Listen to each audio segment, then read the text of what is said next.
Pengesahan Undang-Undang Omnibus Law di DPR diikuti dengan penolakan dari berbagai elemen masyarakat sampai dengan hari ini. Penolakan juga dilakukan oleh dua fraksi, yakni PKS dan juga Demokrat yang memilih untuk walk out.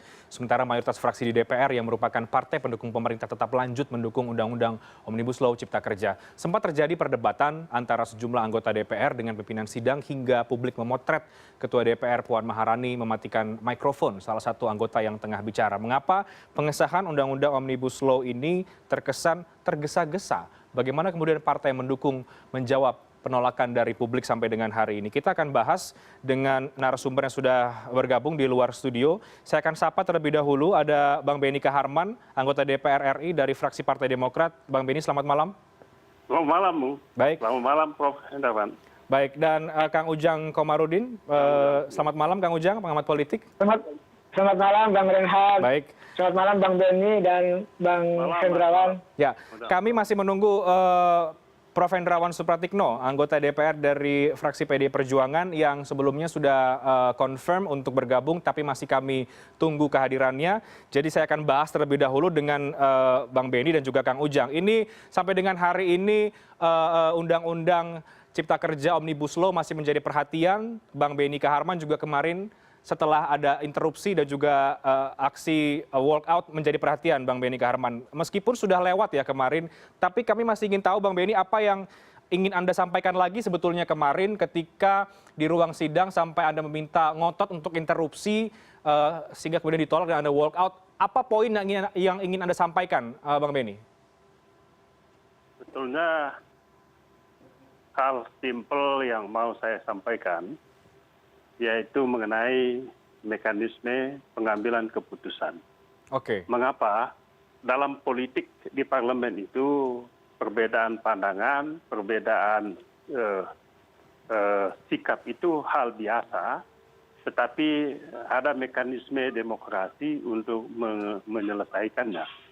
Nah, itu yang saya ingin sampaikan kepada pimpinan sebetulnya, bahwa dari 9 fraksi yang menyampaikan pandangan, ada 2 yang dengan tegas menolak, ada 7 yang mendukung. Ya, sesuai dengan mekanisme pengambilan keputusan, bisa musyawarah mufakat dan bisa voting. Kan begitu? Ya. Nah, kalau belum ada kesamaan pandangan, kesamaan sikap, maka mestinya pimpinan memberi ruang kepada anggota dan wakil-wakil fraksi untuk melakukan lobby, ya. Itu hal yang biasa. Oke. Ya, lobby kalau lobby gagal baru dilakukan voting, kan begitu, Bung. Itu mekanisme demokrasi biasa. Ya. Dan kami siap apapun keputusan di ruang parlemen yang sama-sama kita hormati itu. Baik. Tapi ini kan kami nggak dikasih kesempatan sama sekali, Bung. 1 menit pun tidak. Ya, meskipun sudah ada waktu untuk fraksi Partai Demokrat memberikan pandangan, diberikan juga kesempatan untuk bicara, artinya yang Anda soroti adalah ruang aspirasi yang menurut Anda dibatasi begitu? Betul sekali. Ya, kami kan sudah dikasih kesempatan untuk menyampaikan sikap dan pandangan kami. Ya. Selanjutnya kan pimpinan harus menyelesaikan bagaimana mempertemukan pandangan-pandangan yang berbeda untuk mengambil keputusan. Kan gitu, Bung.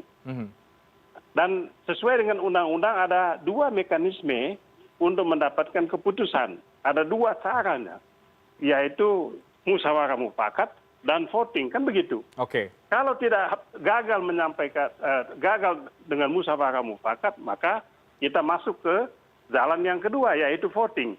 Musyawarah mufakat itu kan kalau semua anggota dan fraksi mendukung atau menyatakan setuju. Ini kan faktanya 2 menolak. 7 mendukung, kan begitu, Bung. Maka ya kalau mau supaya bulat, maka kita minta ada waktu untuk kita lobby dulu lah, duduk dulu lah. Itu kan musyawarah kita, Bung. Itu kan cara kita berdemokrasi. Ya, oke. Musyawarah mufakat sesuai dengan nilai-nilai Pancasila. Ya, kan baik. begitu. Baik, Bang Benny, maaf saya potong. Tapi kan sudah ada panja sebelumnya. Apakah Partai Demokrat tidak melakukan lobby-lobby di fraksi ketika sedang panja? Di panja jelas kami punya sikap tegas. Ya, sikap tegas kami di panja yaitu dari awal memang kami menolak ya rancangan undang-undang ini dibahas. Tetapi kan kami tunduk pada majority vote. Kan inilah mekanisme kita. Tetapi dalam tahapan-tahapan pembahasan di Panja, sikap kami tegas untuk satu isu, yaitu isu yang berkaitan dengan ketenaga kerjaan. Oke. Dengan tegas kami meminta supaya klaster tenaga kerja ini harus dicabut. Mengapa? Kami melihat, meneliti, mendalami pasal-pasal, bab-bab yang mengatur tentang ketenaga kerjaan itu sangat merugikan kepentingan pekerja, menguntungkan pengusaha. Ini yang kami tidak setuju. Wah, itu dari poin kami. Sehingga di dalam Panja, ini boleh nanti tanya Pak Prof. Hendrawan di sini, beliau saksinya, kami menegaskan berulang kali bahwa kami khusus isu ini tidak boleh diloloskan. Kalau memang minta pandangan kami, itu kami sudah sampaikan di dalam Panja itu, Bung. Jadi jelas kita bukan dadakan, bukan tiba-tiba. Tentu ada soal lain. Penolakan kami terhadap undang-undang ini bukan dadakan, bukan tiba-tiba. Dari awal kami sudah mengajukan pandangan dan sikap, Bung. Ya, mungkin teman-teman masih catat, masih ingat. Kamilah yang sejak awal, sebab pada saat itu kan bersamaan dengan COVID. Kami saat itu meminta jangan dulu kita bahas undang-undang ini. Rancangan undang-undang ini. Sebab kita masih menghadapi pandemi COVID. Kan begitu. Baik, Bang Benny sudah bergabung bersama dengan kami, Prof. Hendrawan Supratikno, anggota DPR RI dari fraksi PD Perjuangan. Prof. Hendrawan, selamat malam, Prof. Selamat malam, Renat. Selamat malam, Bung Benny, Pak Ujang. Baik, Prof. Langsung menjawab pertanyaan Bang Benny Kaharman. Di Panja kan sudah sejak awal fraksi Partai Demokrat menolak klaster ketenagakerjaan, dan kemarin kemudian masih ada 2 fraksi yang menolak disahkannya Undang-Undang Omnibus Law Cipta Kerja. Kok langsung saja pimpinan sidang saat itu, Prof, menyepakati, mengesahkan, mengetok palu untuk disahkan, padahal masih ada yang tidak sepakat di DPR saat itu? Apakah ini tergesa-gesa, Prof. Hendrawan? Seperti apa? Jadi sebenarnya begini, politik panggung depan dengan panggung belakang itu berbeda. Ya, panggung belakangnya seperti apa yang terjadi, Prof? Filsawan ingin demokrasi yang datar atau demokrasi yang sedikit bergejolak tetapi indah. Jadi ini bagian dari, sekali lagi, demokrasi kita. Jadi Bung Benny keras seperti itu, tapi kalau bertemu dengan kami diskusinya sangat bersahabat. Ya, kami di Panja bersama-sama berbicara dim demi dim, ya. Kemudian bahkan pernah ketika kami mengundang orang dari KPPU, Komisi Pengawas Persaingan Usaha, atas usul Bung Benny, yang kami undang itu dikembalikan atau dipulangkan karena tidak dalam kapasitas untuk menjelaskan atau memberi informasi seperti yang kita harapkan. Jadi yang dikatakan Bung Benny itu, fraksi Partai Demokrat memang sejak awal tidak sepakat, ya, karena mengatakan kami tidak ikut mengirimkan anggota ke Panja karena apa? Karena menilai prioritas kita seharusnya pada COVID. Ya, kemudian kurang lebih setelah 60% pembahasan DIM, teman-teman Partai Demokrat ikut, ya. Yang ditugaskan, yang saya lihat muncul di Panja itu adalah Bung Benny Harman dengan satu lagi Bung Hinca Panjaitan. Ya, kemudian kami diskusi secara produktif, ya. Beberapa DIM bahkan kami mengakomodasi apa yang disampaikan oleh teman-teman dari fraksi Demokrat, termasuk juga teman-teman dari fraksi PKS, ya. Tetapi kemudian pada ujung jalan, ya, ketika pembahasan sudah sampai pada pengambilan keputusan tingkat 1, fraksi Partai Demokrat tetap menolak. Jadi bagi kami menghargai sikap penolakan tersebut, ya. Tetapi kami juga berterima kasih karena sepanjang perjalanan mampu mengakomodasi dan bersama-sama dengan teman-teman fraksi PKS dan Demokrat untuk memperkaya, ya, mengawal agar RUU ini benar-benar sesuai dengan harapan kita bersama. Baik, Prof. Prof, maaf saya potong. Maksud Anda panggung depan, panggung belakang, apakah maksud Anda panggung depan, Bung Benny dan kawan-kawan begitu keras, interupsi, walk out, tapi panggung belakang sebetulnya baik-baik saja ketika di Panja? Ya, Bung Benny Harman dengan Aziz Samsudin itu kan sohib. Ya. Di Komisi 3 beliau berdua ikut mewarnai berbagai undang-undang yang kita hasilkan loh. Ya. Jadi artinya gelombangnya sudah sama sebenarnya. Tetapi kan sekali lagi, demokrasi akan indah kalau ada sedikit riak begitu, ya. Ada pro dan kontra. Sebab kalau tidak, CNN pun mungkin tidak membuat acara malam hari ini, bukan?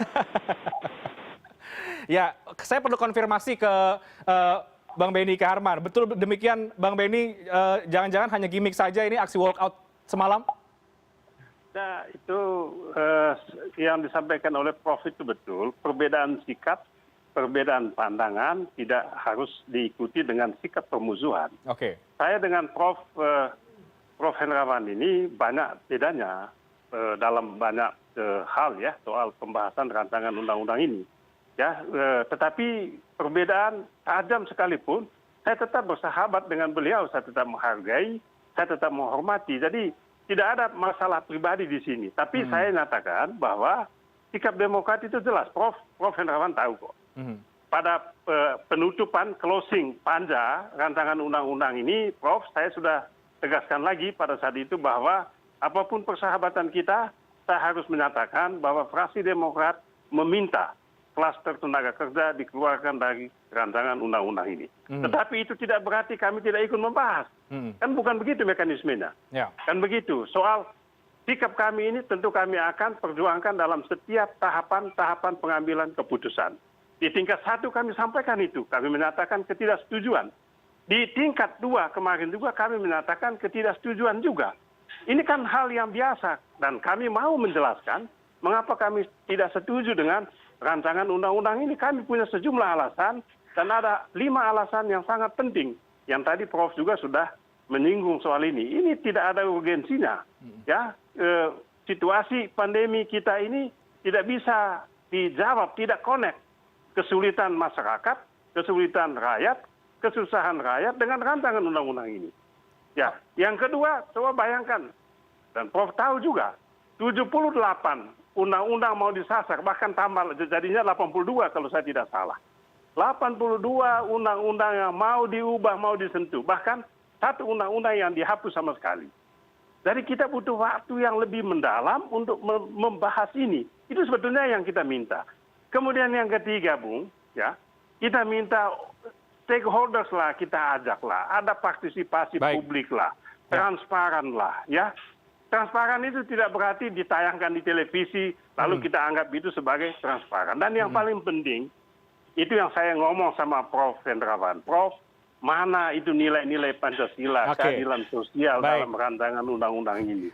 Kemana, di mana Pancasila kita? Quo-vadis Pancasila. Iya kan, Prof? Itu kan yang selalu saya sampaikan. Ya, nanti dijawab oleh Profesor Hendrawan. Apakah Undang-Undang Ciptaker ini sudah mengamalkan nilai-nilai Pancasila, terutama soal keadilan sosial, Prof Hendrawan, karena ini banyak ditentang oleh publik. Nanti juga saya akan ke Kang Ujang Komarudin. Kami akan segera kembali sesaat lagi. Anda kembali bersama kami. Sebelum saya ke Kang Ujang, saya harus ke Prof Hendrawan dulu. Prof Hendrawan, ini klaster ketenagakerjaan ya, menjadi sorotan, dianggap merugikan pekerja, buruh, sehingga penolakan terjadi di mana-mana ini, Prof. Kemudian pertanyaannya adalah, bukankah ini bertentangan juga, Prof, dengan nilai-nilai Pancasila, terutama soal keadilan sosial yang tadi sempat juga disinggung oleh Bang Benny Kaharman. Tanggapan Anda, PDI Perjuangan bagaimana? Jadi sebenarnya begini ya, bagi PDI Perjuangan, Undang-Undang 13 2003 itu kan produk dari senior kami. Dalam hal itu Menteri Tenaga Kerja saat itu Pak Yaakob Nuawea. Undang-undang itu disahkan ketika Ketua Umum kami, Ibu Megawati Soekarno Putri, menjadi Presiden. Jadi kami mempunyai ikatan emosional yang kuat dengan undang-undang tersebut. Itu sebabnya sampai menit-menit terakhir, fraksi kami mempertahankan DIN. Pak Benny Harman tahu persis. Ya, bahkan muncul kesan bahwa fraksi PDI Perjuangan itu seolah-olah ya, adalah partai oposisi. Dan panjang diskusi atau pembicaraan Undang-Undang Ciptaker, Pak Benny tahu sendiri saksi mata. Itu sempat di awal-awal ya, Prof ya? Daftar inventarisasi masalah kami itu begitu komprehensif, ya, begitu detail. Ya, silakan. Rekamannya ada semua dan barang cetakannya kan ada semua. Ya, tetapi kemudian pemerintah menyampaikan ini pada menit-menit terakhir, jam-jam terakhir, bahwa selama ini meskipun ditetapkan 32 kali gaji untuk pesangon itu, realisasinya hanya 7%. Karena ketika perusahaan melakukan PHK dan perusahaan mengalami kesulitan keuangan, asetnya pun dijual, itu tidak cukup untuk memenuhi ketentuan itu. Itu sebabnya hanya 7% yang memenuhi ketentuan itu. Itu sebabnya pemerintah membuat simulasi. Mengapa penyerapan tenaga kerja rendah? karena belum apa-apa pengusaha sudah takut dengan bayangan tadi. Kalau melakukan pemutusan hubungan kerja harus membayar 32 kali. Nah, dilakukan simulasi, akhirnya datang dengan formula seperti itu, dan kami fraksi-fraksi bisa diyakinkan dengan simulasi yang dilakukan. Ya, itu sebabnya bahkan kami melakukan studi di negara-negara yang tunjangan-tunjangan sosialnya dalam tanda petik ya terbaik lah. Ada negara yang kebetulan diperintah oleh partai buruh misalnya, dan seterusnya dan seterusnya. Jadi bagi kami selalu tekankan ya, kami berat sekali, bahkan dalam pertemuan terakhir tanggal 20-21 Agustus di Hotel Mulia, ketika kami melakukan FGD dengan KSPI, Pak Said Iqbal dengan kawan-kawan, kami kan membuat kesepakatan, ada 4 butir kesepakatan. Apa yang sudah diputuskan oleh Mahkamah Konstitusi tidak boleh diganggu-gugat. Baik. Ya. Kemudian untuk butir-butir yang ada negosiasi, kita akan mendengar aspirasi dari berbagai pihak. Jadi tugas DPR untuk melakukan harmonisasi kepentingan. Oke. Ini yang kami lakukan. Jadi kalau tadi disinggung keadilan sosial, Pak Beni tahu persis. Di bab mengenai lembaga pengelola investasi, kan memasukkan 2 penjelasan yang akhirnya diterima. Ya, yang spiritnya diambil dari pasal 33 Undang-Undang Dasar Republik Indonesia ya, tentang demokrasi ekonomi. Baik. Jadi luar biasa Pak Beni bisa menjadi saksi mata kalau kita jangan ada dusta di antara kita. Baik. Bagaimana kita betul-betul fight ya. Baik. Pak Beni tahu persis. Oke, sebelum saya ke Bang Beni tahan dulu. Menjawab jangan ada dusta di antara kita. Saya harus ke Kang Ujang. Kang Ujang sudah memperhatikan Kang Ujang diskusi kita sejak awal agar tidak ada dusta di antara kita. Kang Ujang, catatan Anda bagaimana Kang Ujang dari proses politik di DPR kemarin, ada drama-drama sedikit begitu sampai kemudian undang-undang disahkan tapi masih menuai banyak penolakan dari publik. Bagaimana menurut Anda, Kang? Ya, saya sederhana saja. Kalau abang-abang ya, Bang Beni, Bang Hendrawan ya, yang mewakili fraksi masing-masing, itu punya hati nurani gitu kan. Demokrat ya katakanlah sudah tepat. Kalau memang di ending atau di ujung dari permainan games di DPR itu menolak. Ya katakanlah kalau Bang Hendrawan ya dari PDIP konsisten untuk katakanlah membantu mengesahkan RUU Cipta Kerja itu. Kenapa? Karena bagian dari koalisi besar itu. Tapi yang harus kita lihat adalah undang-undang ini kan bukan hanya berlaku untuk kelompok tertentu. Ini untuk seluruh rakyat Indonesia, khususnya buruh. Nah secara sederhana, saya 3 bulan yang lalu berdiskusi dengan Bang Said Iqbal itu, terkait dengan RUU ini gitu loh. Saya sudah mengantisipasi. Saya katakan, Bang, nanti itu pasti akan disahkan kok. Skenario-nya pasti akan disahkan. Dan pasti pihak oposisi atau pihak yang menolak pasti akan kalah. Ini skenario yang sebenarnya sederhana kita bisa lihat. Nah, oleh karena itu sebenarnya yang saya ingin katakan, di mana sebenarnya hati nurani itu? Kenapa? Karena banyak dari isi undang-undang itu yang melukai rakyat. Sekarang hari ini saja dilihat bagaimana di Serang ada demo, di Bekasi ada demo, di Bandung ada demo, kan di Jakarta juga jelas gitu kan. Bahkan polisi di titik-titik tertentu memblokade gitu agar buruh tidak boleh masuk ke Jakarta. Artinya apa? Artinya ada yang salah loh dalam undang-undang ini gitu loh. Artinya ada apa? Artinya ada yang dirugikan. Siapa? Ya buruh dan seluruh rakyat. Saya ingin katakan dengan undang-undang itu gitu, misalkan saya punya anak, lalu anak saya kuliah, lalu lulus dari sarjana.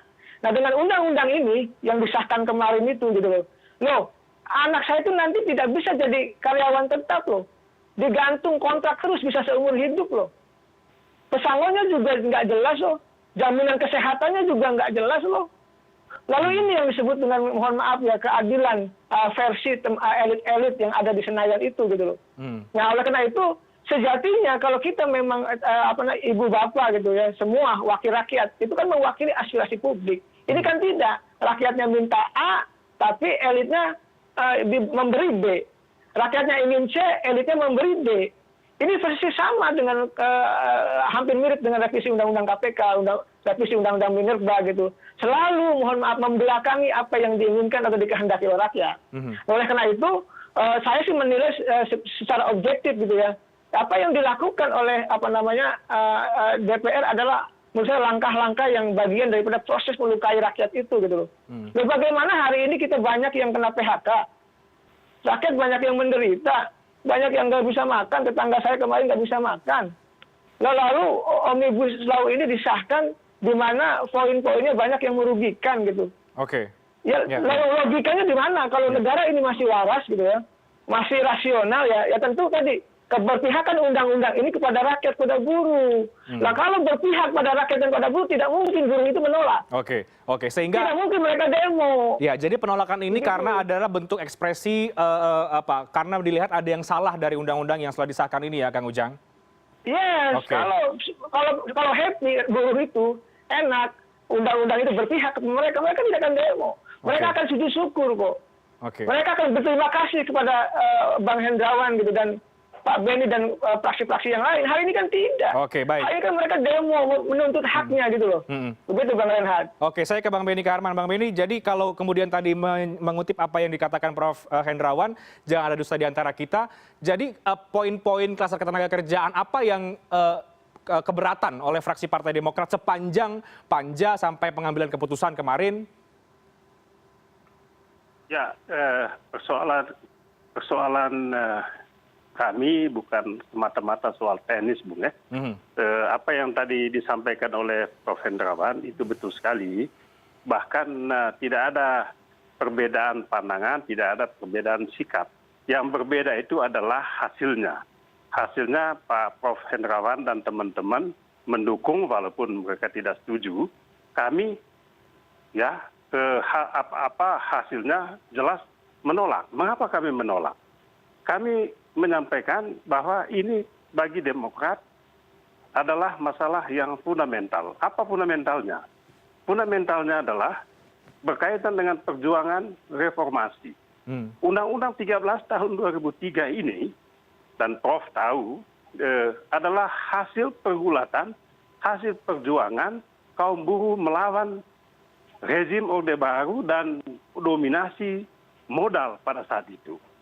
Ya, perjuangan mulai 98 sampai tahun 2003, hasilnya adalah Undang-Undang 13 tahun 2003.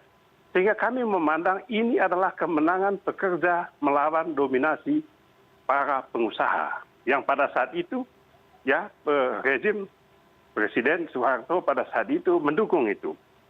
Yang kedua, mulai tahun 2004 sampai tahun 2014, zaman Presiden Susilo Bambang Yudhoyono, berbagai kelompok golongan mendesak supaya Undang-Undang 13 2003 ini diubah, direvisi. Tetapi kami tahu betul, termasuk teman-temannya Prof juga waktu itu melakukan demo supaya tidak boleh dilakukan perubahan terhadap Undang-Undang 13 tahun 2003. Dan Bapak Presiden SBY pada saat itu, Demokrat pada saat itu, mengambil sikap, option untuk pekerja, memihak pekerja. Apakah dengan itu mengabaikan pengusaha? Tidak. Pengusaha juga didukung kok. Bapak Presiden SBY pada waktu itu pro bisnis juga, pro pertumbuhan juga. Tetapi tidak sampai di situ. Selain pro pada pertumbuhan waktu itu, juga pro kehidupan masyarakat kecil. Kan begitu, Bung. Yang kita bilang pro growth, dan pro job, kan gitu, dan pro poor, kan gitu dia, dan pro keadilan. Ini ya Prof. Hendrawan tahu itu karena kita udah sama-sama 4 periode di DPR.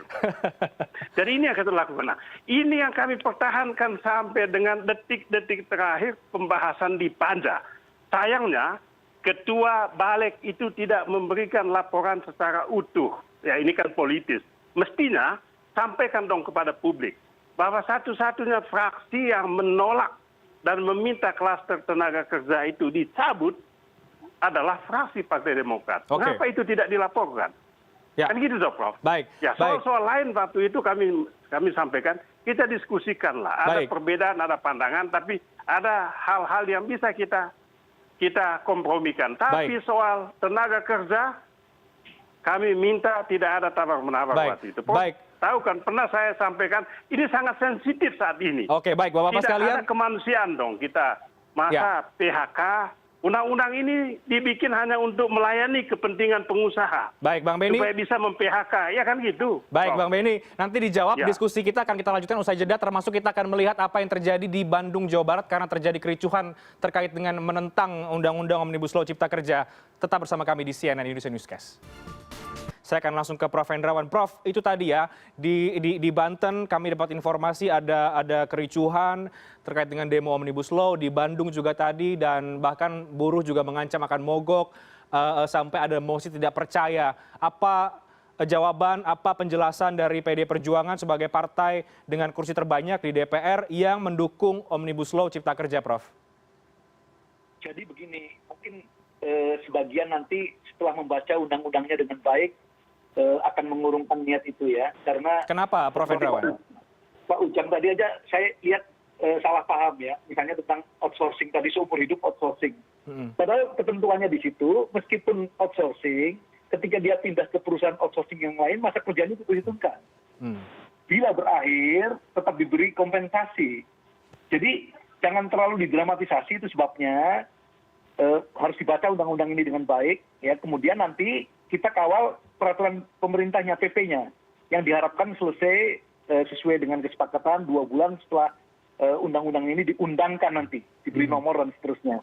Nah, jadi untuk para demonstran tentu karena ini ekspresi demokrasi ya, boleh-boleh saja ya, boleh-boleh saja, hanya tentu karena dalam kondisi pandemi COVID seperti ini, maka protokol kesehatan juga harus diperhatikan. Ya, tapi disekat, Prof, oleh kepolisian, Prof, ekspresi demokrasi, tapi polisi menyekat para demonstran agar tidak ke DPR. Ya, tentu kita semua tahu bahwa demonstrasi-demonstrasi seperti ini kan rawan disusupi ya.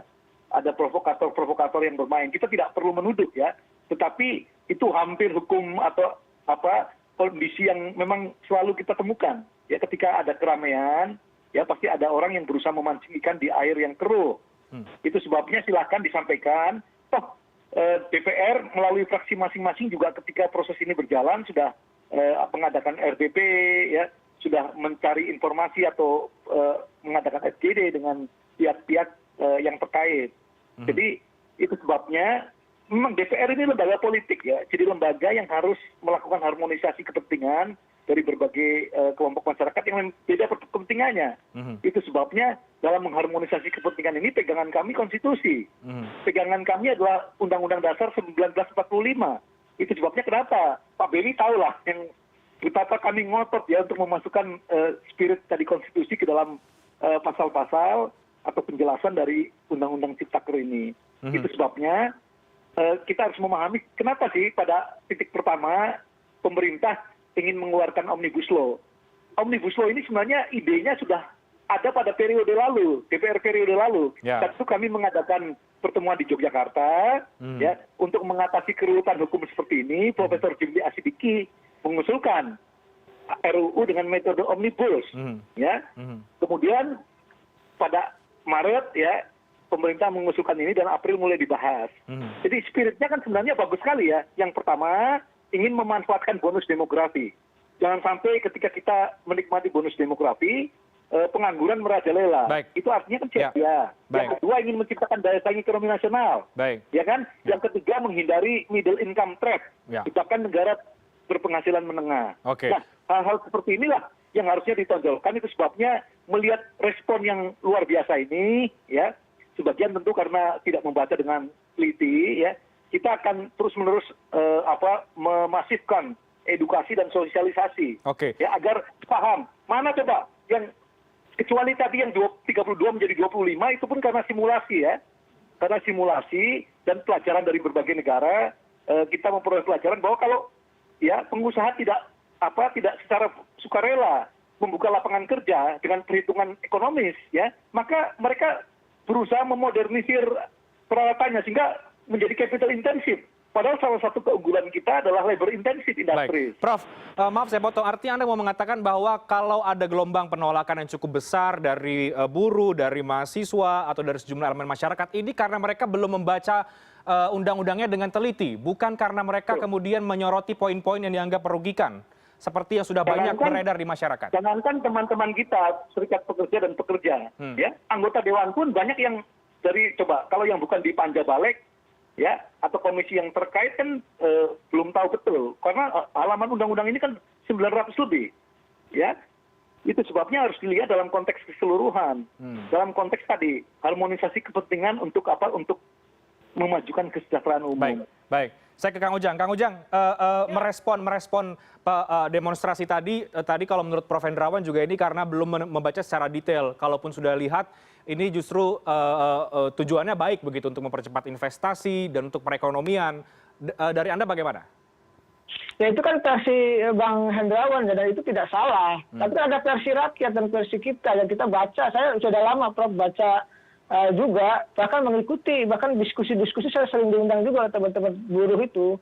Bahkan 3 bulan yang lalu dengan Bang Said Iqbal gitu. Detik demi detik kita ikuti gitu perkembangannya. Bahkan mahasiswa itu sampai kemarin pun mengundang kita mengikuti ini arah-arah sama dengan dulu saya juga membahas tentang undang-undang KPK. Ya ini cerita aja gitu loh. Sama KPK katanya ingin diperkuat tapi kan lemah gitu loh.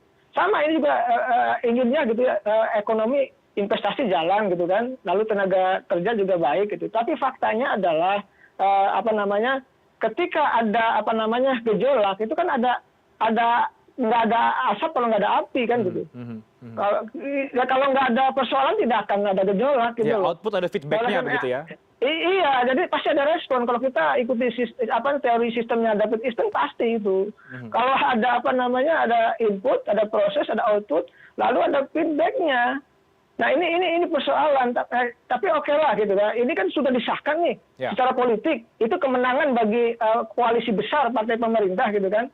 Ini kan ada perlawanan dari rakyat yang dianggap tidak membaca dengan teliti gitu kan. Ini sebenarnya yang bahkan Ketua DPR mengatakan secara jelas katanya perjuangan rakyat silahkan di MK gitu kan. Kan tidak seperti itu. Harusnya kan dari awal. Mana-mana yang menjadi aspirasi buruh, mana-mana yang menjadi aspirasi publik gitu kan, itu harus diakomodasi gitu loh, harus diprioritaskan. Karena apa? Yang terdampak adalah kaum buruh. Oke lah kalau kita pro pengusaha kita juga nggak salah. Tapi kan harus ada pro buruhnya yang menjadi prioritas. Ya gitu. karena harus menjembatani dua kepentingan ya. Iya dong, Okay. itu yang ya, kalau buruhnya ditinggalkan, katakanlah ya dianggap tadi apa yang dikatakan oleh Pak Hendrawan, ya saya juga akui gitu, itu bagian daripada proses diskusi yang panjang dan itu argumen yang kuat gitu. Tapi kan di saat yang sama juga gitu kan ada buruh juga yang dia ketika berdemo juga pasti baca. Ketua Bang Said Iqbal juga pasti baca. Nggak mungkin dia nggak baca gitu loh ketika dia demo. Pasti baca dengan teliti gitu. Saya melihat seperti itu. Baik. Saya ke Bang Benny Kaharman lagi. Bang Benny, ada tanggapan dari Anda termasuk juga begini. Ini kan sikap Partai Demokrat jelas sekali menjadi opposite di dalam Undang-Undang Cipta Kerja ini. Apakah ini juga kembali menegaskan bahwa Demokrat adalah partai oposisi sebetulnya, Bang Benny? Ya, kita tidak mengatakan begitu. Biarkanlah rakyat yang menilai ya. Tetapi kami ingin menegaskan kembali tadi Prof. Hendrawan menyampaikan soal maksudnya undang-undang ini ya. Undang-undang ini memang nampaknya mendorong investasi dan menggerakkan perekonomian nasional. Itu yang kita lihat ya. Tetapi ada tesis-tesis yang dibangun, asumsi-asumsi yang mesti dikaji. Ya, misalnya apa itu? Ada anggapan, asumsinya bahwa undang-undang tenaga kerja inilah yang menghambat investasi. Ini yang kami tolak habis-habisan. Tesis itu salah, tesis itu tidak betul. Tesis itu sungguh merendahkan kaum pekerja. Coba bayangkan, menganggap Undang-Undang 13/2003 menganggap pekerja kita itu sebagai penghambat investasi di Indonesia. Padahal tidak. Situasi COVID begini, kita buka pun pintu seluas-luasnya nggak bakal ada yang masuk. Dari dalam juga nggak bakal ada. Ini kan pada takut COVID semua, Prof. Makanya kami bilang, ini undang-undang ini, rancangan undang-undang ini tidak ada urgensinya pada saat ini. Di tengah-tengah masyarakat kita lagi susah, lagi sulit menghadapi pandemi COVID. Tiba-tiba ada rancangan undang-undang yang saya bilang itu datang di tengah malam begitu, di tengah malam yang gelap gulita tiba-tiba muncul kan begitu. Baik, Bang Benny, termasuk ketika Partai Demokrat beberapa anggota Anda, katakanlah Bang Herman ya, yang menyebutkan bahwa dokumen RUU Cipta Kerja ketika diminta disahkan di paripurna, tetapi jawabannya oleh balik adalah diperbaiki, sehingga mempertanyakan jadi yang disahkan di paripurna ini apa? Apakah Anda juga melihat ini memang Partai Demokrat melihat ada cacat prosedur di situ? Persis, itu yang saya bilang. Kemarin itu kita mengesahkan sebuah rancangan undang-undang hantu. Ya kan? Mengapa hantu? Tidak ada rancangan undang-undangnya, tiba-tiba disahkan. Apa yang disahkan itu, Prof? Itu kan yang saya bilang. Ngapain kita cepat-cepat ini? Selesaikan semua dululah. Ada masalah teknis, selesaikan teknisnya. Bila perlu hal-hal yang substantif, kita dalami lagi. So, cepat-cepat. Semula saya duga tanggal 8. Majukan tanggal 5. Dan itu diputuskan kemarin jam 12 juga, jam 1 juga. Ada apa ini? Saya tanya di Bamus, apakah rancangan undang-undangnya sudah siap dibawa ke paripurna? Katanya sudah siap. Tapi saya tanya di pintu masuk, mana rancangan undang-undangnya? Belum ada, Pak. Mau kita bahas apa yang mau kita sahkan ini, Prof. Ini loh, jadi kesalahan yang kita telanjangkan kepada publik. Oke, baik. Masa begitu DPR kita ini? Baik, Bang Benny tahan di sana. Prof. Hendrawan, silakan jawaban Anda. Iya, yang disampaikan Bung Benny ini kan ada benarnya. Itu sebabnya kan pagi-pagi hari Senin itu, saya datang pertama ke Badan Legislasi. Saya menanyakan kepada Sekretariat Badan Legislasi, ini yang saya terima baru kumpulan file-file. Jadi file-file yang terlepas, saya minta tolong diintegrasikan. Ini Pak sedang dikerjakan. Tapi nanti pada saat rapat Bamusnya itu siang hari. Itu sudah dikirimkan ke masing-masing fraksi. Jadi Pak Benny tolong dicek apakah pada saat rapat Bamus itu, ya, perwakilan dari Partai Demokrat itu menerima file yang lengkap atau tidak. Nah, yang lucu, pukul 11 siang itu, Pukul 11 siang, saya yang datang. Pukul 11 siang itu saya menerima justru file lengkap dari Kompas, dari Tempo, dan seterusnya. Kemudian mereka minta bantuan apakah ini file yang terakhir. Saya katakan, waduh, harus saya bandingkan dengan file yang kami terima. Tidak ada kata Bung Benny, Prof. Hendrawan? Tapi intinya, saya mengecek intinya, jadi rupa-rupanya memang kecepatan teknis untuk fotokopi, memperbanyak dan seterusnya itu tidak secepat dengan tadi kekhawatiran DPR untuk segera lockdown. Karena ada Pak Benny tahu lah, di Balik ada 2 teman kita yang terpapar, kemudian di Komisi 11, Komisi juga 2 orang, Komisi 6 2 orang dan seterusnya. Yang meninggal sudah beberapa. Jadi ini teknis saja, Prof. Hendrawan? Enggak, jadi memang perhitungannya adalah perhitungan sebenarnya DPR harus disterilisasi ya, karena khawatir muncul klaster perkantoran. Itu pertimbangan yang khawatir tapi mengesahkan undang-undang Omnibus Law di tengah pandemi, Prof. Hendrawan. Enggak, karena hanya itu yang ditunggu. Ya, itu yang ditunggu yang dikatakan Pak Benny tadi rencananya tanggal 8. Tapi hanya itu. Nah, kalau itu bisa diselesaikan lebih awal, kan teman-teman bisa keluar dari gedung DPR untuk disinfektan secara menyeluruh. Itu yang saya dengar dari pertemuan dari Bamus. Baik. Bang Benny, respon singkat saja. Nanti saya akan ke Kang Ujang juga. Singkat, silakan Bang Benny. Baik, terima kasih banyak. Ya, di Bamus memang tidak ada rancangan undang-undang itu, belum selesai, kemudian di rapat paripurna pun tidak. Jadi sikap kami sebetulnya sudah jelas. Berkenaan dengan aksi demonstrasi para pekerja, itu adalah hak asasi yang dijamin dalam konstitusi juga. Jadi yang penting damai untuk memperjuangkan aspirasi dan kepentingan itu. Tentu kita negara demokrasi, kita harus menegakkan demokrasi itu sebagaimana diamanatkan oleh konstitusi kita. Baik, saya ke Kang Ujang. Sebagai penutup terakhir, Kang Ujang, Anda melihat sejauh mana ini implikasinya terhadap masyarakat, terhadap pemerintahan Presiden Joko Widodo ketika Undang-Undang Omnibus Law Cipta Kerja ini masih bergulir untuk direspon dan banyak yang kemudian akan mengatakan akan maju ke MK untuk judicial review. Iya, awalnya kan undang-undang RUU ini kan namanya undang-undang Cipta Kerja, bukan Cipta Kerja, undang-undang rancangan undang-undang Cilaka ya, Cipta Lapangan Kerja. Nah, karena cilakanya hilang jadi Cipta Kerja. Maka ini kan sebenarnya saya melihat ini buruh yang celaka gitu loh. Ini rakyat yang celaka.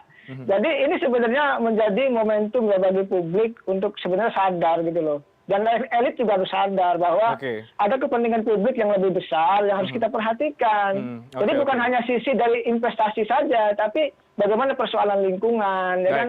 Bagaimana persoalan ekonomi dan persoalan rakyat. Nah, yang paling penting dari semua itu kan rakyat. Demokrasi itu kan ujung-ujungnya rakyat yang harus disejahterakan dan dibahagiakan. Hari ini kan mohon maaf, rakyatnya menderita ini. Kita ini menderita ini. Iya, jadi kita harus perhatikan Pak Hendrawan dan Bang Benny semuanya ya. Jadi semua DPR harus perhatikan terhadap rakyat. Itu poin yang paling penting begitu. Prof, terakhir singkat saja ini merespon apa yang sedang ramai. Ketua DPR terpotret mematikan mikrofon, Prof. Penting tidak penting, tapi saya perlu tanyakan ke Anda. Ini sebetulnya apa yang terjadi, Prof? Oh tidak. Jadi intinya kami mendukung ya demonstrasi yang damai dan memperhatikan protokol COVID, karena jangan sampai muncul klaster baru dari demo-demo ini. Dan percayalah teman-teman, Pak Ujang, Bung Beni, salus publica suprema lex, kepentingan publik itu adalah hukum tertinggi. Ya. Itu yang kami pegang teguh. Dan bagi PDI Perjuangan yang ideologinya marhaenisme, itu ada slogan hubul masakin minal iman, ya, mencintai rakyat kecil itu bagian dari iman. Baik. Itu sebabnya percayalah, kami terus ingin mengawal ini sampai peraturan pemerintahnya betul-betul sesuai dengan harapan kita bersama. Prof, menjawab matikan mikrofon oleh Ketua DPR Puan Maharani. Tadi belum dijawab, Prof. Mana mikrofon yang mana? Karena memang kalau di paripurna itu setiap 3 menit otomatis mati. Oke. Kalau di depan panggung 5 menit. Jadi otomatis itu, Pak. Kemudian nanti pimpinan sedang berkonsultasi dengan tim di belakang itu, tolong dihidupkan lagi. Dan seperti itu. Jadi otomatis. Ya. Sesuai dengan tata tertib DPR. Oke, dan kalaupun ada masyarakat yang mau menggugat ini, Anda mempersilakan saja untuk maju ke MK? Bukan saya. Memang ketentuan undang-undang seperti itu. Ya. Baik, kita akan tunggu bagaimana kemudian dinamika ini berlangsung, karena tampaknya masih banyak penolakan dan aksi demonstrasi yang akan berlangsung beberapa hari ke depan yang kabarnya akan dilakukan oleh kaum buruh atau para pekerja. Tapi saya sekali karena sejumlah koordinator lapangan dan ketua lapangan sudah ikut menenangkan, karena ternyata setelah memperoleh draft lengkapnya, ya mereka ini ya nanti kita lihat di peraturan pemerintahnya. Oke. Atau jangan-jangan karena sudah dipanggil oleh Presiden Joko Widodo sejumlah perwakilan ke istana? Tidak. Ini memang kita betul-betul serius kok. Baik. Betul juga. Baik. Negara memajukan kesejahteraan umum. Baik, terima kasih banyak untuk diskusinya yang menarik, Prof. Hendrawan Supratikno. Bang Benny Kaharman, terima kasih banyak. Kang Ujang juga terima kasih banyak sudah bergabung di CNN Indonesia pada malam hari ini. Terima kasih Bapak-Bapak sekalian. Terima kasih semuanya. Bung Benny, Kang Ujang. Terima kasih, Bang Benny dan Prof.